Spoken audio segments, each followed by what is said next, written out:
essentially they've legislated it out of existence. But Tetro has some color in it as well, right? It does, yeah, because it's a story of a kid finding out about the past and through his brother's incomplete writing and what he learns about it, that's in color. And it'll have a nationwide release on June 11th. It opens in New York and LA for a limited thing for 1 week on June 11th, and then it will go to more cities and then more cities, and then if people come, whenever you open this type of movie, since you don't have this $50 million a week advertising campaign, it's a little bit like going into a hotel and turning on the shower. It either dribbles, right, or like you've got, so, of course our hope is that people will be intrigued to see something a little different and hopefully moving, and that they'll come. Movie shot in Argentina, right? Yeah, I kind of have one thing I have gained a lot through my 40, 50 years of experience is the production aspect of really knowing how to make a good-looking movie with beautiful visuals and sound and everything for the kind of money that I can afford to lose every 2 years. Mm-hmm.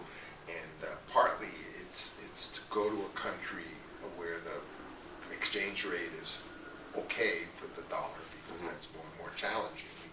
If I were to try to make a movie in Europe, I would be murdered by just the exchange rate to right. try to hire someone. Also, I don't take anyone with me. I ship all the equipment, all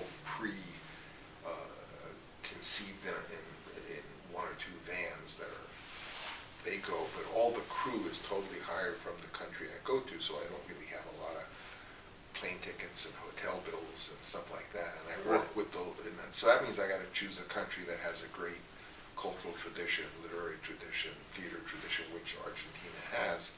Also for me, it's an adventure because I get to go there and learn the language and eat the food, and there's something of a fun adventure thing for me. Right. Every movie. Drink the wine.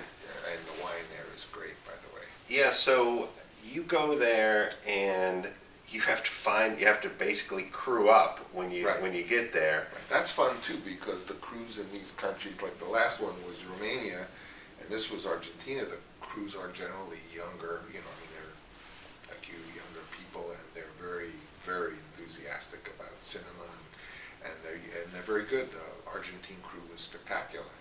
Well, I'm guessing when you bring your name over there and they get a chance to work with a legend, they probably line up. It's true. It has some disadvantages because they just immediately assume that I'm going to go in a more first-class way than I do. Because I don't bring a lot of the amenities for myself or for anyone else, mm-hmm. and tend to focus more on really the fun of making a movie without all the trailers and motorhomes. And what was the budget, if you don't mind me asking? my budget's, it's a private company, so I don't really say, but generally I can work between. I have a limit. I can't personally spend more like around $15 million, but usually it's between $5 million and $15 million in that area, and it's different depending what I'm doing. And then what did you shoot it on? This movie is shot in HD, though you wouldn't be able to tell particularly. It's just very beautiful photography. I have a very talented young DP? Yeah. Now, did you get him in Argentina too? No, 'Cause actually, that's a chance, isn't it? I took the chance and got him in Romania, but I was so impressed with his work and with the fun of working with him that I brought him with me to Argentina. Well, it looks like a Coppola film. You can tell, just like I said, just from watching the trailer, I could tell that it was your film, and it looked absolutely amazing. And it's beautifully shot, and has my great collaborator Walter Murch was the editor and did the sound. So he's a tried and true collaborator guy, that I've been working with for 40 years. And so what is, not that you're done with this one, but now do you have another script, another idea, something in the hopper? I'm writing one right now, yeah. As soon as I'm done with the promotion of this picture's going to open in June, so then right. I'm a free guy, I'm going to go just write. Write the next one and start shooting that in next year. This is a bigger, more expensive, more demanding picture, so probably, yeah, sometime next year, maybe the end of, maybe fall of next year. And again, another personal film. It's personal, not sort of in the way that, like, about my family and stuff. It's personal in that I always wanted to make that kind of movie, this kind of movie.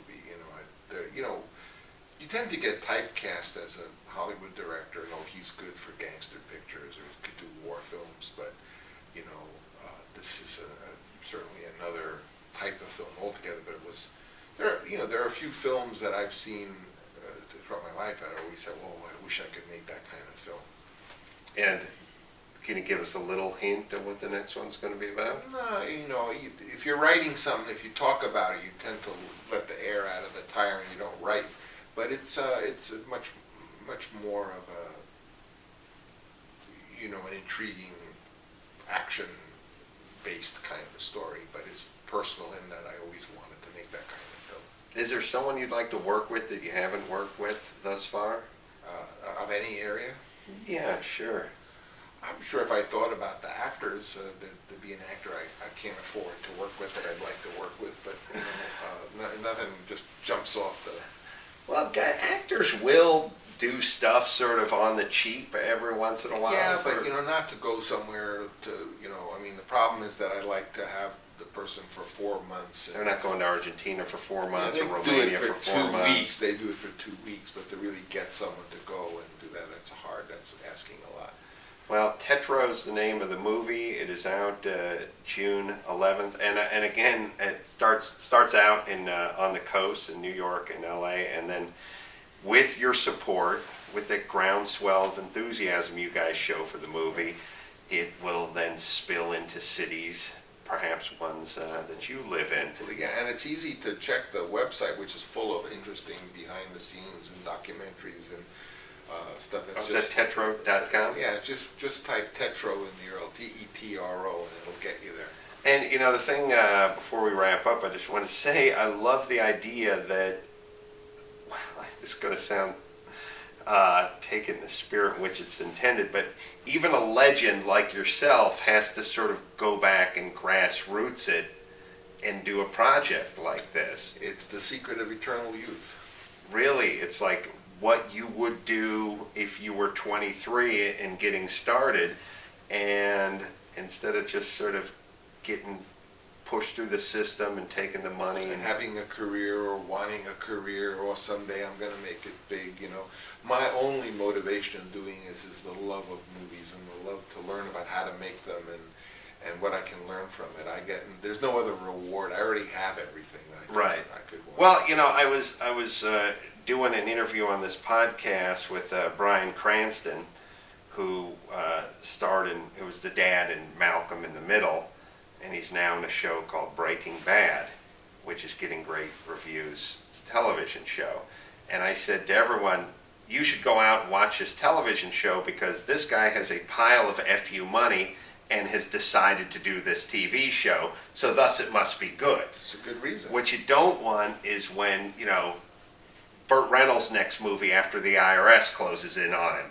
That's going to be Cop and a Half 3, and you don't want to see that. And all I'm saying is Francis Ford Coppola doesn't need to make this movie. He's not doing it for the money. It's costing him money. He's doing it because he wants to do it, and thus it's got to be good because it's not something that you're being forced to do. It's something that you're doing out of passion. I'm doing out of love, the love for movies themselves, because I don't think you can get enough, and you can't learn enough.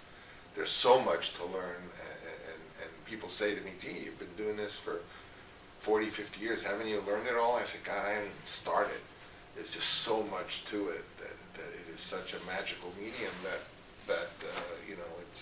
it's a great pleasure for me to get to spend my time dreaming up things for films. Well, Tetro, Tetro.com is where you go. Again, June 11th. This has been an honor to interview you. I really enjoy this, and enjoyed it, I should say. And until next time, this is Adam Carolla for Francis Ford Coppola and my good buddy the Wheeze saying mahalo. And you know him as Donnie. That's the Wheeze? Mm-hmm. Yes.